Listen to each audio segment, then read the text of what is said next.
Buenas tardes. Vamos a seguir analizando el método de la rigidez. Ahora vamos a ver la aplicación que tiene este método en estructuras no traslacionales. Bien, hemos visto que al nudo que se ha de desplazar le llega la carga de dos orígenes. Por una parte, las cargas externas que actúan en las basas o también directamente en el nudo inciden en el nudo, pero además de estas cargas, cuando el nudo, debido a las cargas que recibe, se mueve, deforma a las basas flexibles y éstas reaccionan interactuando con el nudo a través de, según las estructuras, si es una estructura en el plano, con dos fuerzas y un momento. Bien, entonces ese es el caso que estamos tratando, ¿no? Esto de las cargas que provienen de la deformación de las basas hemos estudiado en el anterior caso y hemos dicho que los nudos cuando se desplazan lo hacen de dos maneras. Pueden rotar en la dirección perpendicular a la hoja de papel o pueden trasladarse en dos direcciones sobre el papel. Entonces, estos movimientos ocasionan momentos, obviamente también fuerzas, pero en el método que estamos viendo de las pendientes y deflexiones, hemos visto que las fuerzas se van a trabajar de manera diferenciada de los momentos. El equilibrio lo vamos a plantear sobre el nudo, considerando las acciones que inciden en él, las acciones de momento. Entonces, el momento por desplazamiento es la composición de dos componentes, una los momentos que ocasionan las rotaciones y otra componente de los momentos cuando estos se deben a la tracción. También hemos visto que estos momentos se pueden escribir de manera utilizando la nomenclatura de rigidez. Si este momento tiene dos componentes, una de ellas, debido al giro del nudo I, que es el de la izquierda, y otro momento que se debe al giro del nudo que está a la derecha de la barra, entonces esta componente de momento, si la dividimos entre el ángulo, obtenemos la rigidez. La definición de la rigidez es la carga dividida entre la causa de esa carga. Bien, entonces de esa manera podemos escribir en la notación de la rigidez que el momento en el nudo de la izquierda se debe a la rotación de ese mismo nudo, pero también el nudo del frente, el nudo del extremo opuesto, también produce momentos de la rotación en el nudo I. Lo propio pasa con el nudo J. El nudo I genera momentos en J, tanto como el nudo J. Bien, pero estos valores, estos factores de rigidez, dependen de la unión que haya entre el nudo y la barra. Y en la clase anterior hemos encontrado ya ciertos valores característicos de la rigidez en barras que sean, por ejemplo, bien empotradas articulares, etc. Es decir, que tengan las liberaciones que corrientemente se ven en la industria de la construcción.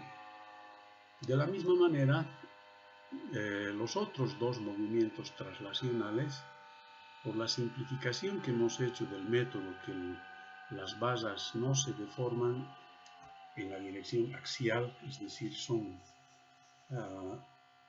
indeformables en su eje, esa suposición ha hecho que podamos reunir estos cuatro movimientos traslacionales, dos en cada nudo, en un solo movimiento que le pertenecería a la barra, que es el desnivel de la barra. Entonces, obviamente, también este desnivel debería producir momentos, tanto en el nudo del origen como en el nudo del extremo. Estos vectores de carga son los que hace el nudo sobre la barra, para mantener a la barra deformada, de modo que ya sea sus extremos, los extremos de la barra tengan estas rotaciones cuando hay comunicación, o cuando no haya comunicación, por ejemplo, de giro, estos giros le pertenezcan solamente al nudo y no a la base. En general, entonces, estos movimientos son los movimientos rotacionales de los nudos, que se pueden o no transmitir a las bases, de acuerdo al vínculo. Igualmente, este desnivel es el que se produce cuando uno de los nudos desplaza traslacionalmente más que el otro. Entonces se produce un desnivel de la base y eso hace que la curva requiera de dos momentos en los extremos para mantener esa forma. Bien, entonces estas dos expresiones reunidas nos dirían que hay ciertas cargas de momento debido al desplazamiento de los nudos. Estos desplazamientos son los que corresponden a los nudos. Y los valores dependerán del vínculo que hay entre el nudo y la base, es decir, si estos movimientos se van a transferir o no a la base. Bien, entonces esto hemos analizado con mucho detenimiento. Ahora vamos a pensar un poco en estos valores, porque no todas las bases tienen desniveles en la estructura, como vamos a ver a continuación. Entonces ahora nos vamos a abocar a estudiar este término, en principio, de la manera más en estructuras muy simples, de modo que sea claro para nosotros el concepto.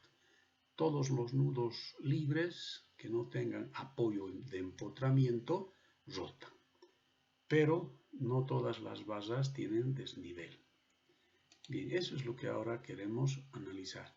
Vamos a estudiar esta estructura simple. Como vemos, la cara de la derecha de la base horizontal está firmemente unida al apoyo, por lo tanto, siendo este apoyo un empotramiento, no sufre rotación ni desplazamientos traslacionales, es decir, el nudo 1 no se mueve. En cambio, la cara extrema de la columna puede rotar porque hay una articulación entre el apoyo y la base. Bien, lo que ahora vamos a pensar es no tanto en las rotaciones, porque ya hemos dicho, eso ya está, espero, claro. Ahora vamos a pensar en la deformación axial.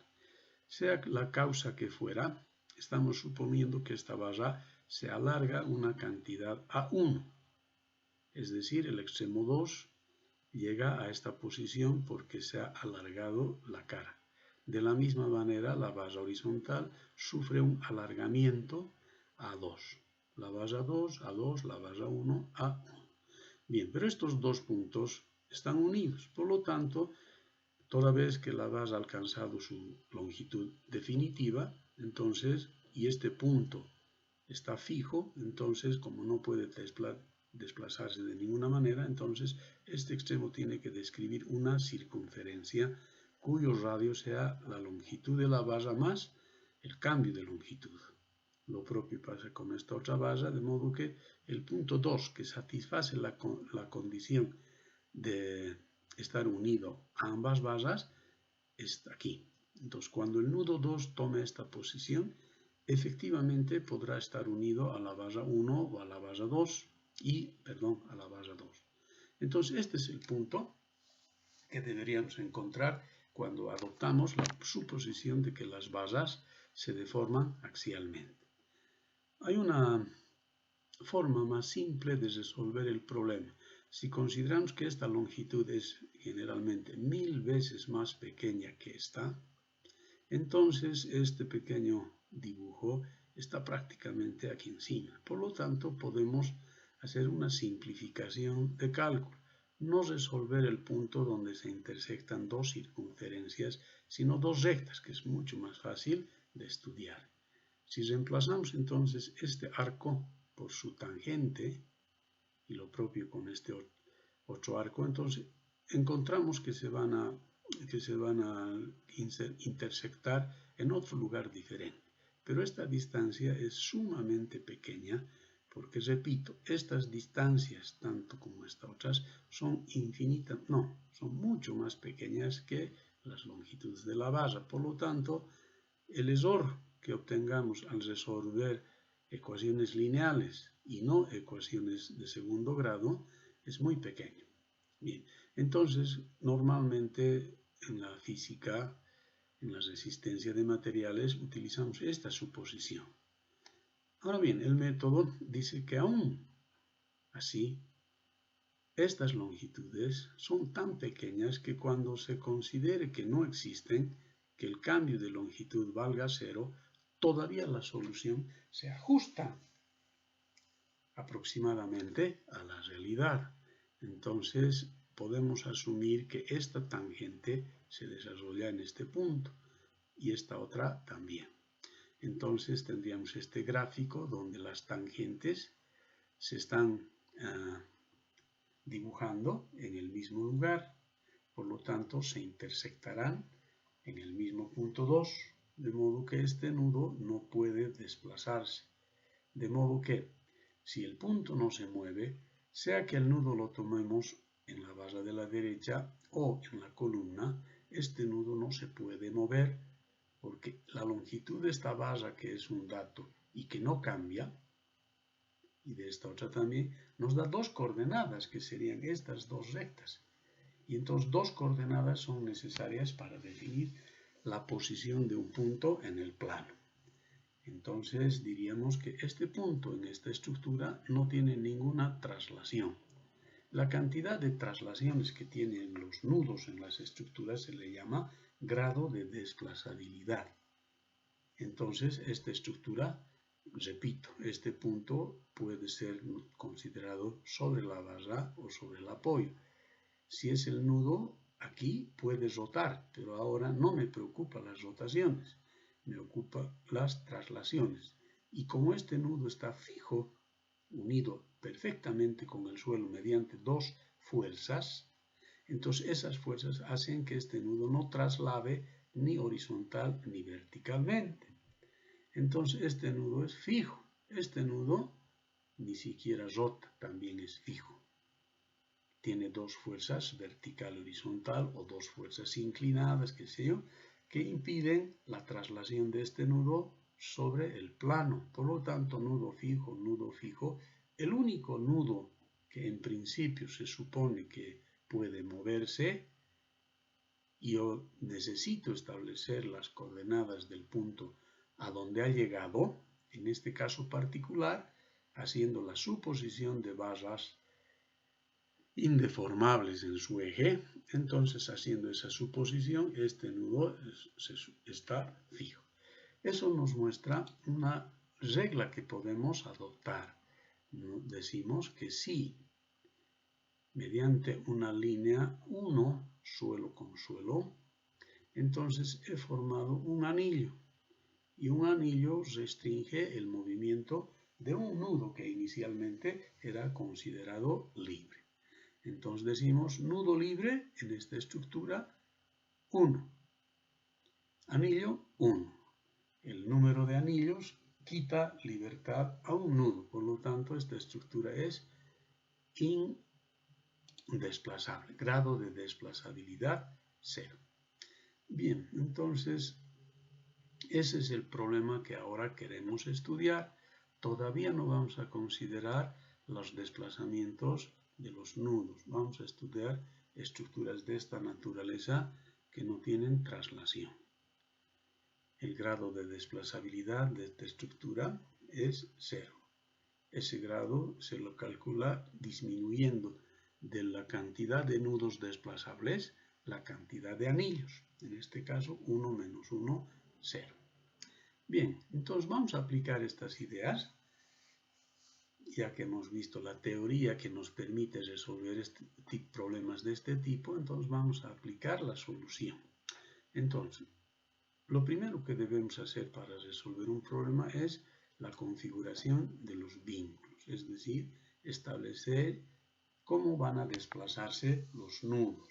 El vínculo es la forma en que se une el nudo con el suelo o con el apoyo y el nudo con la barra. Entonces, hay que definir cómo son los vínculos. Para eso debemos definir las barras, que son los elementos flexibles y deben ser prismas de eje recto. Estamos poniendo las condiciones que deben cumplir las barras.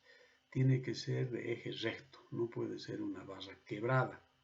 tienen que ser homogéneos e isotrópicos. Los nudos son los elementos que no se deforman, son los elementos rígidos de la estructura. Existe un nudo en cada extremo de la base. Los apoyos son los elementos que impiden algunos movimientos del nudo.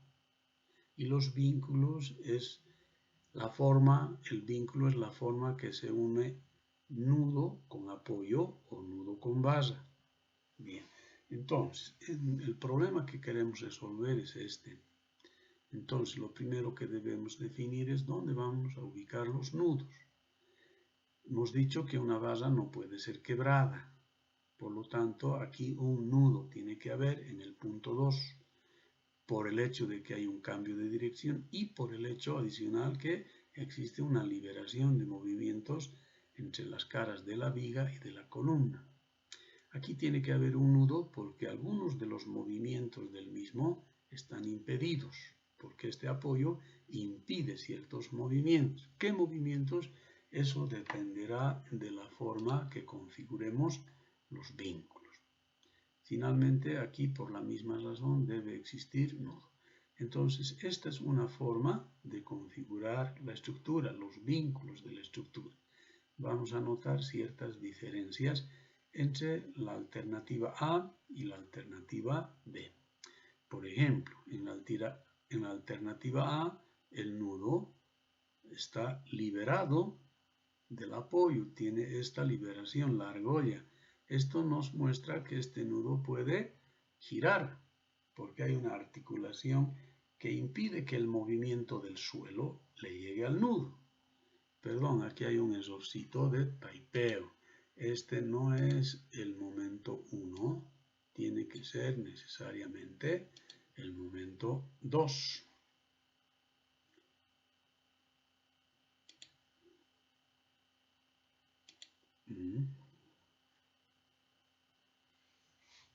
Esperemos, no es el momento 1, es el momento 1.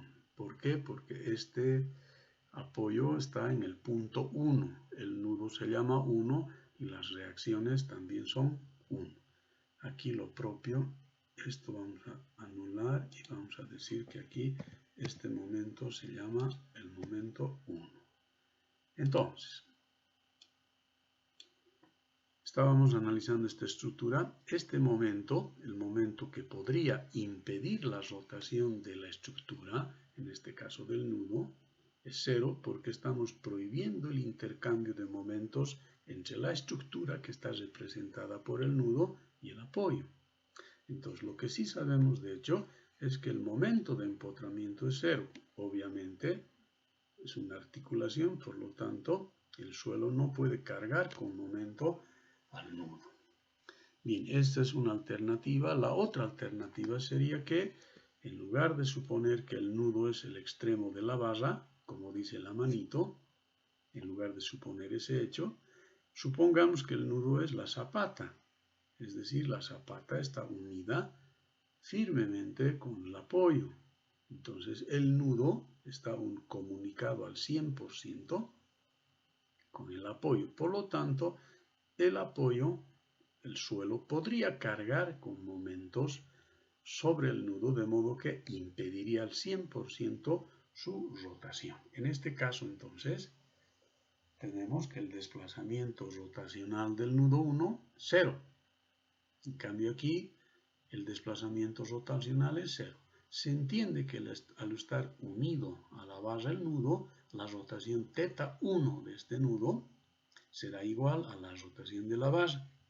En cambio aquí, claramente se ve que la base está independizada del nudo, de modo que el nudo, obviamente por el momento M1, no rota, pero el extremo inferior de la columna tranquilamente puede rotar. Entonces estamos hablando de rotaciones completamente diferentes. Aquí la rotación es de la columna, aquí la rotación es de la zapata. Entonces son dos incógnitas diferentes, por lo tanto estaríamos resolviendo dos problemas completamente diferentes, ¿no? Estamos buscando en el método, se encuentran como incógnita se plantean los desplazamientos. Entonces, la rotación de este nudo es una de mis incógnitas. Esa incógnita con esta configuración no existe. Bien, entonces las ecuaciones que planteamos en estas dos alternativas son diferentes. Las ecuaciones de las basas y también serán las ecuaciones de equilibrio. En cuanto al nudo 2, aquí hay una alternativa en la que el nudo sea el extremo superior de la columna, como aquí. El extremo superior de la columna es continuo con la columna. En cambio aquí, el extremo izquierdo de la barra, de la viga, es el nudo. El nudo es el extremo izquierdo de la viga. Entonces, otra vez tenemos dos rotaciones distintas. Esta es la rotación de la columna, en cambio esta es la rotación de la viga, que como dice la estructura, son independientes y por lo tanto tienen que ser diferentes esas rotaciones. Nuevamente, esta estructura tiene ciertas ecuaciones en las cuales